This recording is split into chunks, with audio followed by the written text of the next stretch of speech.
wasn't supposed to be like this.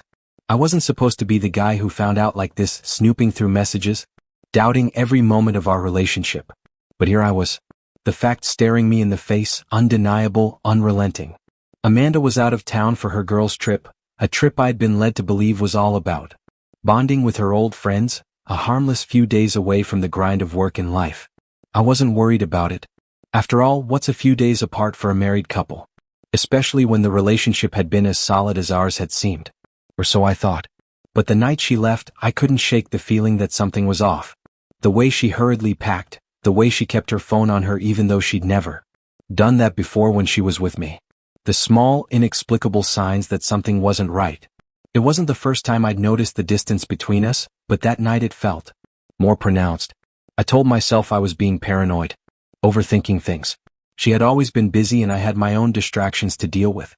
But the moment the front door clicked shut behind her, I felt a wave of discomfort rush over me. I told myself to relax, but my gut said something else. It was the kind of thing that nags at you, those little doubts that swirl around in the back of your mind even when you try to ignore them. You think you're just tired, just stressed, but deep down you know something's off. And I felt it that night. By the time I couldn't take it anymore, I was already standing in front of her nightstand, my hand trembling as I reached for the drawer. It wasn't like me to be this way to go through her things. But my instincts told me I needed to know. I wasn't sure what I'd find, but I had to find it. And there it was. Hidden behind some old receipts and travel brochures, a small envelope with a name I didn't recognize, Jordan Walker. And a hotel receipt. Not just any hotel though. A 5-star resort. The kind of place you don't go unless you're celebrating something or hiding something. The dates? They lined up perfectly with Amanda's so-called girls' trip. And the more I read, the more I saw. A trail of lies, buried beneath texts, plans, and exchanges that were clearly not meant for me. I read her messages, the ones I'd never seen, the ones that weren't for my eyes. It was a private conversation, intimate words, promises, a level of familiarity that I had never heard in our marriage. And it hit me hard. She wasn't just taking a trip with friends. She was meeting him. It wasn't just one instance. It was ongoing. She had been lying to me for months. The lies were small at first, easy to ignore. The last-minute girls' night that was never a girls' night. The extra work she had to do, but instead she was with him. Jordan. A man I'd never met. A man who had taken my wife from me without me even realizing it. I was shaking now. I couldn't even process what I was feeling: anger, hurt, betrayal. The weight of it all was suffocating. This wasn't the woman I married. Or at least it wasn't the woman I thought I knew. This was someone else. Someone who had been deceiving me. And I had been blind to it all. I don't even know why I didn't call her then and there. Maybe it was because I was terrified of what I'd hear, or maybe because I didn't want to believe what I already knew. So I did nothing. For a moment I just sat there, staring at the receipts, trying to make sense of the chaos swirling in my head. And then it hit me. I couldn't stay. I couldn't face her again, not knowing what I knew now. I didn't even bother packing anything. I grabbed a duffel bag, shoved some clothes in it, and walked out of the apartment without a word. I couldn't bring myself to look back, not even for a second. By the time she came back from her trip, I was already gone. She never thought I'd walk away. But I did. What happened next? Well, that's where everything took a turn. And it all started with a simple message from her. Where are you? When I left, I didn't tell anyone where I was going. I didn't even have a plan. I just needed to be away from her, away from the lies that had started to corrode everything we'd built together. I drove aimlessly for what felt like hours, my hands gripping the steering wheel so tightly that my knuckles ached. I wasn't angry, at least not yet. It wasn't just anger I was dealing with.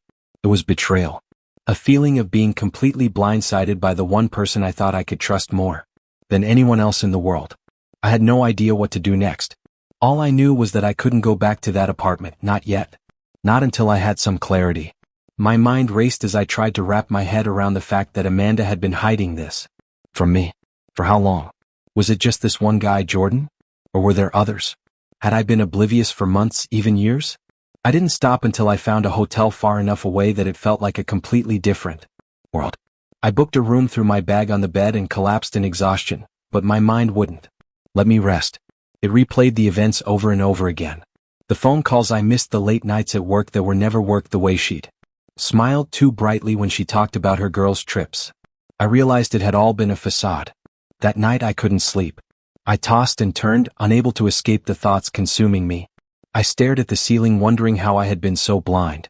Had she ever really loved me, or had I just been someone to pass the time until someone else came along? Then at 3 a.m. my phone buzzed. It was a message from Amanda. "Where are you?" It was simple, direct, and in the context of everything that had just happened, it felt like a slap in the face. Of course she'd noticed I was gone. But the way she asked, so casually as if nothing had changed, as if I hadn't just uncovered the deepest betrayal, made my blood boil. I didn't respond right away. I didn't know what to say. How do you explain to someone that you found out about their affair, that you know they've been lying to you for months, and now you're questioning the very foundation of everything you thought was real? I thought about it for a long time, weighing my options. Should I call her and confront her now? Should I demand an explanation over the phone? I could almost hear her voice in my head, rehearsing the excuses, how it was a mistake, how it meant nothing, how it's not what you think. I wasn't interested in any of that. I didn't want to hear the rehearsed lines. I didn't want to give her the opportunity to lie to me anymore. Instead, I left her hanging. I didn't respond. The silence stretched on, and in those moments I started to understand something. I didn't need her to explain herself to me. I already knew the truth. The truth was written in the messages I had found, in the receipts, in the lies. I wasn't the fool anymore. By the time the sun came up, I had made my decision. I wasn't going to go back and pretend everything was fine. I wasn't going to sit down with her and listen to her half-hearted apologies. No, I had to move on. But the question now was, how? I wasn't sure yet. But one thing was for certain: I wasn't going to let her control the narrative anymore. When I eventually picked up my phone again hours later, I saw a new message from Amanda. She had sent multiple texts, each one more frantic than the last. "Please just tell me where you are. I'm worried. We need to talk." And then the last message, the one that made my heart sink. "I love you, I swear. Please come back." But the words felt hollow. Well, how could she say that? After everything, after betraying me so completely, she still had the audacity to say she loved me. I couldn't do it anymore. I had to make the decision for myself. I had to let go. And as I stared at my phone screen, reading her last desperate plea, I knew one thing for sure. This was the beginning of the end. I wasn't sure how much time passed before I finally responded, but I knew one thing for sure: I wasn't going to give her the satisfaction of hearing the desperation in my voice. I wasn't going to give her an easy way out. I wasn't going to be her safety net, her backup, the guy she could always run back to when things got messy. I took a deep breath and typed out a single message. "I know about Jordan." I had said before I could overthink it. Part of me expected a flurry of frantic replies, apologies, denials. I almost expected her to tell me I was imagining things, or that I misunderstood. But instead, the phone sat quietly in my hand for what felt like hours. She didn't respond right away. I guess she was trying to figure out how to lie her way out of this one. But I wasn't going to give her that luxury anymore. Finally, after what felt like an eternity, I got the first reply. It was short and cold, almost dismissive. "What are you talking about? I don't even know a Jordan." My heart sank. Of course she was lying. Of course she was going to try to play it off like nothing was happening. It felt like a punch to the gut, but I wasn't surprised. I was too far gone now, too far past the point of believing anything she said. I responded, not caring any more about her feelings, not trying to hold on to the idea of the woman I married. She had already ripped that idea to shreds. "Don't lie to me. I saw the receipts. I saw the messages. I know about the hotel. Don't act like I'm stupid." There was another pause. A long one this time, and I could practically feel her trying to figure out how to spin her way out of this one. The next message came, and it was nothing short of infuriating. "I don't know what you think you saw, but you're jumping to conclusions. You're being paranoid. I need some space right now. Can we talk when I get home?" Space. I couldn't believe it. She was the one who had been cheating, and now she was telling me I needed to give her space? The audacity. The sheer, unapologetic nerve to gaslight me like this. I didn't even bother responding. I already knew she was going to try to twist everything back on me to make me feel like the bad guy. That's always been her move: make me feel guilty, make me second-guess myself. I was done. I couldn't play that game anymore. I thought about what I had done, what I had found. The evidence was undeniable, but part of me still wanted to believe she had some other explanation. I wanted to believe she wasn't the woman I was seeing in those messages. But the truth was staring me in the face, and it was too late to pretend I didn't know. I knew I couldn't go back. The trust was gone. The foundation of everything I thought was solid was crumbling beneath me. A few days passed, and Amanda's messages kept coming, each one more frantic than the last. She begged me to come home, told me how much she loved me, how much I meant to her. But each message only made me feel more disgusted. It wasn't love. It was manipulation. It was her trying to regain control over a situation that she knew she had lost. Finally, I responded, "I'm not coming back. You made your choice." I left it at that, but she still didn't get it. She didn't stop trying. She kept sending me texts, asking where I was, what I was doing, trying to justify everything. And I could see right through it she was panicking. Afraid of losing the comfortable life I had given her. Afraid of the reality that she was facing. And then after a week of this, something unexpected happened. She showed up at the hotel I was staying at. I didn't know what to expect when she knocked on the door. But I wasn't prepared for her to be standing there, looking so different. Her usual confident, almost smug demeanor was gone. She was wearing a jacket she'd never worn before, her hair unkempt, and her face was pale. For the first time she looked vulnerable. "I need to talk to you," she said, her voice trembling. I didn't invite her in. I didn't want her to have that power over me anymore. I stood there in the doorway facing the woman who had broken me. "Why are you here?" I asked, my voice colder than I intended. She swallowed hard as if the words were hard to get out. "I didn't want it to happen this way. I didn't mean to hurt you." It was hard to hold on to my composure. The temptation to call her out, to scream at her, to demand why she'd done this to me was overwhelming. But I didn't. I needed to be strong. I needed to show her that I wasn't going to fall for her games anymore. "You didn't want to hurt me? Then why did you lie to me for so long? Why did you sneak around behind my back?" She looked down, guilt written all over her face, and for a split second, I almost felt sorry for her. But then I remembered the messages, the betrayal, the lies. "You chose him over me. That's what it comes down to," I said, my voice steady now. "And I'm done. I'm walking away." The silence that followed was thick, suffocating. For a moment, it felt like time had stopped, and in that silence, I realized something. I had already walked away. Mentally, emotionally, I had checked out long before she ever realized what she was losing. She was still standing there, her face wet with tears, but I didn't care anymore. I wasn't the guy who was going to beg her to stay. And then, as if she had finally realized it herself, she turned and walked away. But this wasn't the end. It was only the beginning. When she walked away, it felt like the finality of it hit me all at once. Amanda, the woman I thought I knew, the woman I had built a life with, was gone. I had never truly understood what people meant when they said something felt like a weight lifting off your chest. But as I stood there in the doorway watching her retreat, I felt it. The relief, the freedom, and the grief. It wasn't a relief I'd expected. It wasn't some light-hearted victory over a cheating wife, some smug "I won" moment. No, this felt more like a death. The death of something that had been important to me, that had once brought me joy. But there was no denying it anymore. Amanda was a stranger to me now, someone I couldn't trust, someone I couldn't even look at without seeing the lies beneath her eyes. I didn't chase after her. I didn't run to stop her. And for the first time in months, I didn't feel the constant pressure in my chest, the anxiety, the nagging doubts, the fear of being abandoned that I'd lived with for so long.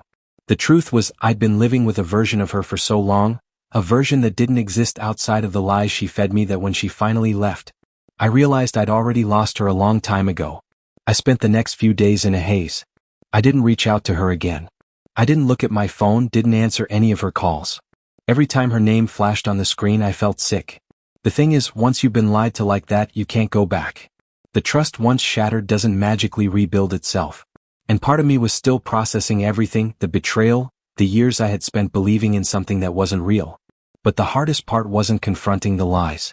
It wasn't finding out that my wife had been seeing someone else behind my back. No, the hardest part was coming to terms with the fact that I had given so much of myself to someone who didn't deserve it. I had loved someone who was only pretending to love me back. The days that followed felt like an endless fog. I tried to distract myself, throwing myself into work, going for long runs to burn off the frustration. But nothing worked. The anger would come in waves, sudden and unpredictable, then retreat, leaving me feeling empty, hollow. There was a part of me that wanted to call her, wanted to demand an explanation. But I knew deep down that no amount of words would ever fix what had been broken. Then a week after our last conversation, something unexpected happened. I was sitting in a coffee shop, sipping my drink, when I got a message from an unknown number. At first, I hesitated. It could have been anyone, and I wasn't in the mood for drama. But the message was short, and I didn't need to read it twice to know it was her.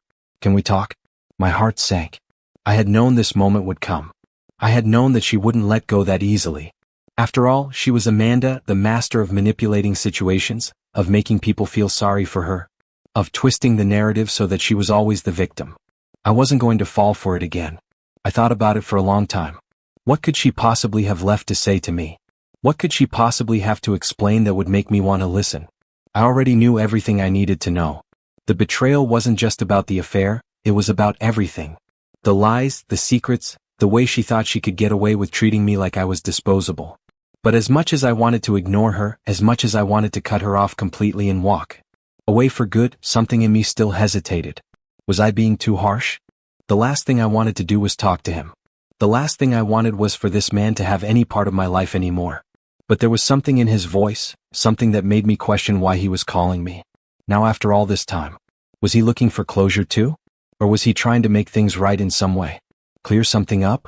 I repeated, not sure what I was even expecting. What's there to clear up? You already know what happened. Not everything, he replied, his voice a little less sure now. I needed to hear me out. It's not what you think. My blood boiled. Was he really trying to make me believe he wasn't responsible for the wreckage he'd left behind? Was he trying to play the victim? I know everything I need to know, I said, cutting him off. I don't need you to explain anything. You already ruined enough. I could hear him sigh on the other end of the line, like he was trying to figure out what to say next. Look man, I never wanted to hurt you. Amanda, she's not who you think she is. She was manipulating both of us and I got caught up in it. I just stopped. I didn't want to hear it. I didn't want to hear his excuses or Amanda's name slipping from his lips like it meant anything to me anymore. You were both lying to me. The only difference is I didn't know about you until after the damage was done. So don't act like this is some kind of tragic love triangle. You knew she was married. You knew she was lying to me. You still went for it. I paused, the weight of everything pushing down on me again, but I wasn't backing down. Not now. You don't get to try and fix this. You don't get to make yourself feel better about it. I'm done. Both of you are in the past now. The line was quiet for a moment, and for the first time in the conversation, I felt a strange sense of power. He was the one apologizing, the one who needed me to understand, but I didn't need his understanding. I didn't need anyone's approval to know that I had done the right thing by walking away. He sighed again, defeated. I get it, man. I'm sorry. I really am. But I hope one day you can see that I wasn't the one who pulled her away from you. She had her own reasons for what happened. I didn't respond. I just hung up. And that was it. That was the last contact I had with either of them. The rest of the months went by in a blur. I moved on slowly but surely. I didn't rush into anything else, didn't try to replace the relationship I had with Amanda with someone else. I focused on myself, on getting back to the person I was before her, the person who was strong, independent, and capable of living a life that didn't revolve around lies. Amanda reached out one last time, a few months after Jordan's call. She apologized, but it wasn't an apology I wanted to hear. It wasn't the apology that would change anything. I ignored her. And that was the moment I realized there was nothing left to say. Nothing left to salvage. I had walked away. For good. And in that final moment, I understood something I hadn't when I first left. I hadn't just walked away from Amanda. I had walked away from a life that was built on lies. I had walked away from someone who wasn't who they appeared to be. And in doing that, I had finally started to walk back toward myself. It's strange how after something like this, you start to see everything differently. I thought I understood who I was, who I'd become, who Amanda and I were together. But once the dust settled, once all the noise of the betrayal, the anger, and the heartbreak faded into the background, I realized that I had been living in a version of myself that wasn't entirely true. The months after Amanda and I ended it were difficult, but not in the way I expected. I thought it would be harder to let go of the idea of her, to wake up every morning with the reminder that I had been betrayed. But the truth is, I felt a strange sense of freedom. A weight was lifted from me, a weight I didn't even know I'd been carrying. Every part of me that had been tied to her, to the lies, to the person I thought she was, started to unravel. I wasn't the guy who was just getting by anymore. I wasn't the guy who had been made to feel small, second-guessing every step I took. No, I was something else. Something different. I started to rediscover the things I had lost sight of. The things that had once made me happy. The things that had been pushed to the side while I focused all my energy on someone who didn't appreciate it. One of the first things I did was go back to the gym. It sounds cliché, but I needed something that was mine. Something that was just for me, that had nothing to do with Amanda, with the betrayal, with the past. I started to train harder, pushing my body, feeling my strength come back with every workout. And with that physical strength came mental clarity. I wasn't as angry as I thought I'd be. I wasn't consumed by resentment. I was just free. At work, I threw myself into my projects. determined to make up for the time I had lost. When I had been too focused on the wreckage of my marriage. It wasn't about proving anything to anyone. It wasn't about showing off for some empty validation. It was about getting back to the things I had loved doing before Amanda had taken over my world. And slowly it started to pay off. I began making strides in my career, took on more responsibility, and the recognition I got felt earned. But it wasn't just work or the gym that helped me find myself again. It was the little things, rediscovering my hobbies, the simple pleasures I had abandoned. I started writing again, something I used to do regularly but had let slide. There was a sense of relief in putting my thoughts on paper and reflecting on where I had been and where I was going. It felt like the start of something new. I began to realize how much of my life had been lived for someone else, how much of it had been shaped by a relationship that wasn't based on honesty or respect. And now, for the first time in years, I was living for myself. I was getting back to who I was without the constraints of someone else's drama. But of course, life doesn't always make it that easy. 2 months into my new routine, when things were starting to feel right again, I got a message. It was from one of Amanda's friends, Jenna, someone I used to get along with but hadn't spoken to in months. It started innocently enough. She asked how I was doing, how I was holding up after everything. I'd heard a little bit through the grapevine about how Amanda was handling things, and I'd heard that she wasn't doing well, but I didn't care. I didn't want to know. I was done with her lies, with the whole damn situation. But Jenna kept texting, kept pushing for more conversation. Eventually, she let something slip that caught my attention. She's been asking about you. She's been telling everyone she made a huge mistake. At first, I thought about ignoring it, brushing it off. After all, what did I care about Amanda's regrets? She didn't deserve my attention, my sympathy, or anything from me anymore. But there was something about the way Jenna worded it that made me pause. She's really sorry, you know? She keeps saying she knows she ruined everything. She's not the same person she was back then. And in that moment, I felt something I wasn't expecting. A flash of anger, yes, but also something I hadn't let myself feel before, pity. Pity for her. For someone who had spent so long pretending to be someone they weren't. For someone who had manipulated not only me but herself into believing she could keep playing these games. I realized then that I didn't need her to apologize. I didn't need her to recognize what she had done. I didn't need her to tell me she was sorry. What I needed, what I had already done, was move on. I had already given up on the idea of her. I had already let her go. So I replied, not with anger, not with malice, but with something calm. It's too late for apologies, Jenna. I've already moved on. I could feel the weight lift off my shoulders as I hit send. It wasn't about revenge. It wasn't about making her feel guilty. It was about me finally cutting the last tie that still connected me to that past. To Amanda, to the lies, to the person who had made me doubt myself for so long. That was the final step in my healing. I knew now that I didn't need anyone's validation. Especially not from her. I didn't need anyone to make it right. I had already taken the steps to fix myself, to rebuild the life I had been denied. And maybe that was the biggest lesson of all, that my happiness was my responsibility, and no one else could take that away from me again. The months that followed were filled with quiet growth. I didn't seek attention or validation, but I felt it happening around me. Friends started reaching out again, more than they had in a long time. People who I had neglected while I was wrapped up in the tangled mess of my marriage. People who had seen the strain in my eyes, even if I never spoke about it. And slowly they began to remind me of who I was before the heartbreak. Before Amanda's lies turned my life upside down. I started reconnecting with parts of myself I had long buried. I'd always loved hiking, but I had abandoned it for years. The last time I went was before Amanda and I met, when the world was a little less complicated. One Saturday morning, I decided to drive out to the trails on a whim. The fog still lingering in the air. The kind of morning that felt like a promise of something new. As I hiked through the woods, my thoughts quieted. My pace slow and steady. I took in the simple beauty of the moment. The cool air, the rustling of leaves, the sound of birds somewhere high above in the trees. This was freedom, real freedom.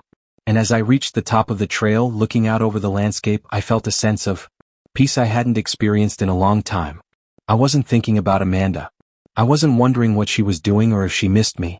I didn't care if she'd learned anything from all of this. I didn't care if she was with someone else now or still waiting for me to come back. What mattered was this moment, the person I was becoming. I had spent so long living in her shadow, constantly questioning my worth and my place in our relationship. But now I was living for myself again, and it felt damn good. The next big change came when I started dating again. Not out of some desperate need to fill the void Amanda had left.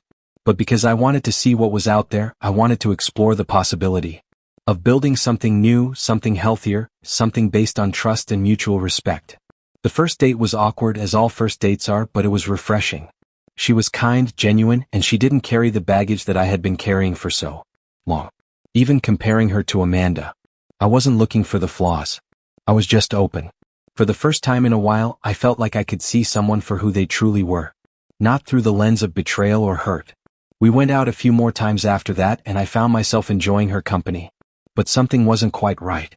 Something felt off, and I realized I wasn't ready. Not yet. I wasn't afraid of getting hurt again. But I wasn't in a place where I could give someone my all. That evening we texted each other. Simple messages at first, casual and light. But over the next week, the conversations became more meaningful. We shared stories about our childhoods, our dreams, our pasts. Maya wasn't a stranger to hardship. She'd had her own share of betrayal, though not in the same way I had. But there was an understanding between us.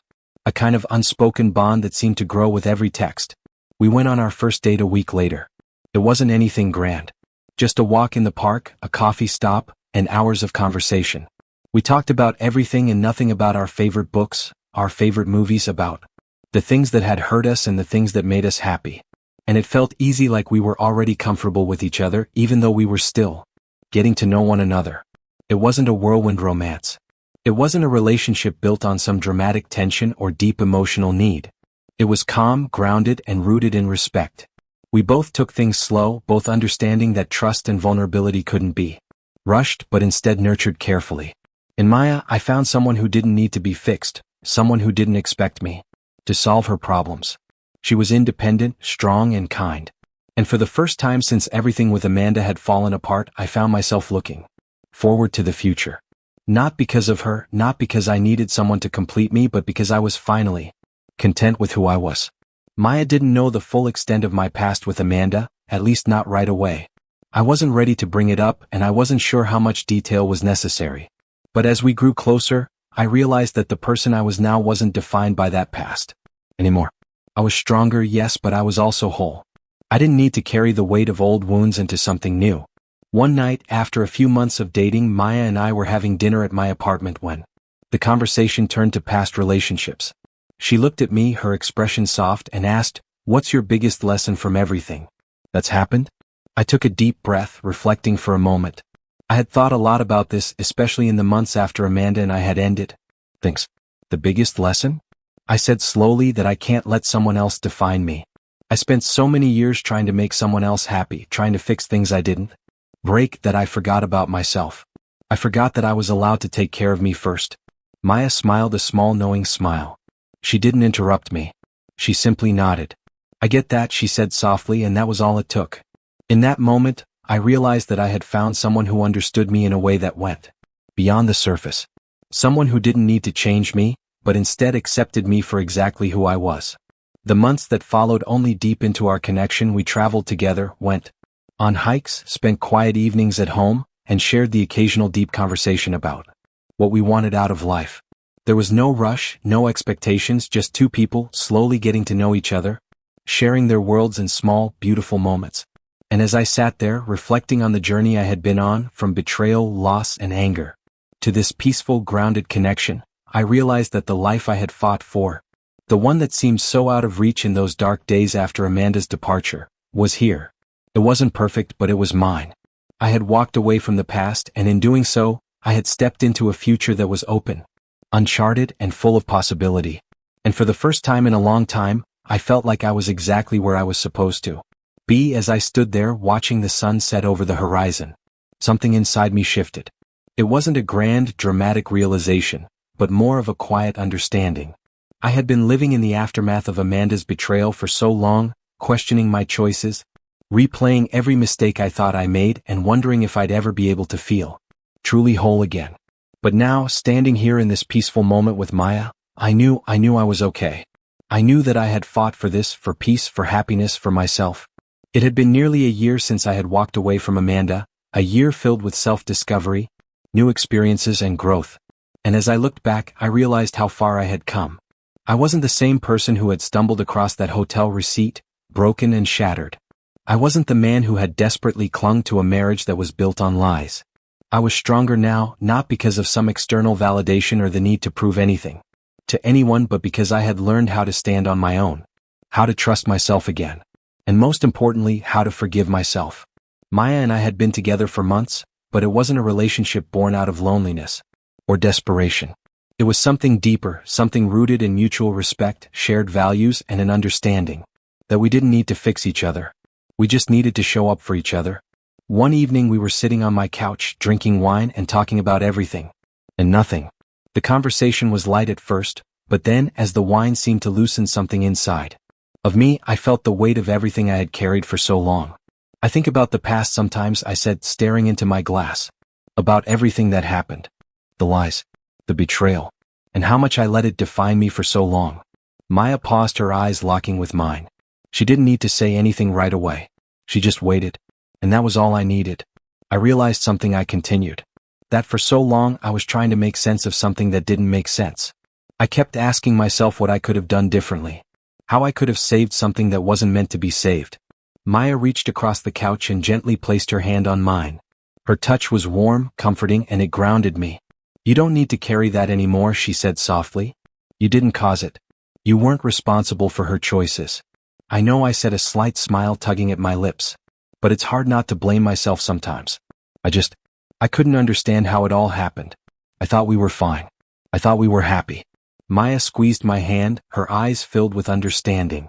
Sometimes people make choices that have nothing to do with us. You can't control someone else's actions.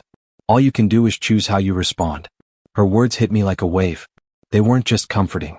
They were the truth. I had spent so much time questioning my worth, asking myself if I wasn't enough, if I didn't deserve to be loved the way I wanted to be. But in that moment I realized that Amanda's betrayal wasn't a reflection of me.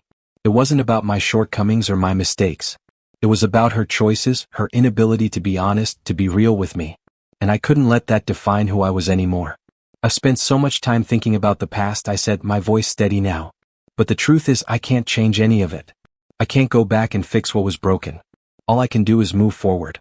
And I'm ready to do that. Maya smiled, her eyes shining with warmth. And I'm right here with you. You're not alone in this. I didn't say anything more, but I didn't need to. Her words, her presence, her understanding were enough. The next few months passed by in a blur of joy, peace, and the kind of contentment I hadn't thought possible just a year ago. Maya and I continued to grow closer, but not in some desperate rush to the finish line. It was steady, real, and it was exactly what I needed. I found myself thinking about the future more often now. Not in the way I had with Amanda, filled with worry and uncertainty about things that were out of my control, but with a quiet optimism. I wasn't afraid anymore. I wasn't afraid of loving again. I wasn't afraid of what I might lose. Because I knew that the most important thing I could give myself was the freedom to love. Without fear. And that's when I realized that I was finally whole. I wasn't looking for someone to fix me anymore, to complete me. I was complete. I was exactly who I was supposed to be. Maya and I eventually moved in together. It wasn't a dramatic decision. It wasn't rushed or forced. It just felt right. Our lives were intertwined, and for the first time in a long time I felt at home. I had learned the hard way what I needed from a partner: honesty, mutual respect, and the understanding that we didn't need to save each other. We just needed to show up and be there for one another. As the years went by, I learned to embrace the fact that my past wasn't something to be ashamed of. It was part of my story, part of what had shaped me into who I was today. And as I looked at the life I had now, the life I had built from the ashes of the past, I realized that I wouldn't change a thing. I had walked away from the lies. And in doing so, I had found the truth. And that truth? It was enough. The next chapter of my life wasn't marked by grand gestures or dramatic moments. It was marked by the simple everyday things, the quiet joy of waking up next to someone who truly saw me, the shared laughter over breakfast, the long walks where we talked about everything and nothing, the way our lives intertwined effortlessly. Like a song that was always meant to be. Maya and I had built something real, something strong. It wasn't perfect, but it was ours. We didn't rush into anything, and we didn't try to force anything that wasn't meant to be. It was natural, comfortable. We were two people who had both been through enough to know what we wanted and what we didn't. As we moved forward, I realized that the hardest lessons I had learned weren't just about betrayal and heartbreak. They were about the strength it took to rebuild, to stand on my own, and to finally understand that I didn't need someone else to complete me. I had spent so long looking for answers outside of myself, thinking that someone else's actions defined my worth. But I had learned that my worth came from within. I didn't need validation from anyone, not from Amanda, not from anyone. I started to forgive myself truly. I had been so hard on myself, replaying every moment of the past, asking myself what I could have done differently, blaming myself for things I couldn't control. But now I understood that those were just ghosts. They didn't need to haunt me anymore. One evening, Maya and I were sitting on the balcony of our apartment, watching the city lights flicker below. It was one of those moments where everything felt right, where time seemed to slow down, and you could breathe deeply and feel like you were exactly where you were meant to be. I was thinking about something today, Maya said, breaking the comfortable silence. She turned to face me, her eyes reflecting the warm glow of the setting sun. But how far we've come, how much we've both grown. I smiled, a soft, almost nostalgic smile. I think about that too. How different things are now. It's hard to believe how much has changed in such a short time. She nodded. I know. It's like we were both waiting for something, but we didn't even know what it was. I think we were waiting for each other. Those words hit me harder than I expected. Not because I didn't know what she meant, but because I had spent so much of my life feeling like I was waiting for something to happen, something to change, someone to come and fix everything. But now I realized I hadn't been waiting for her to come into my life. I had been waiting for myself, waiting to heal, waiting to find peace. And when I had stopped looking for it outside myself, I found it in me, in the life I was creating, in the love I was finally open to giving and receiving. I didn't need to look back anymore. I didn't need to ask questions about what could have been or what I should have done differently. Those were where I needed to be. I didn't need to ask questions about what could have been. Thank you for taking the time to read this story. If you enjoyed it, subscribe, like and share in the comments.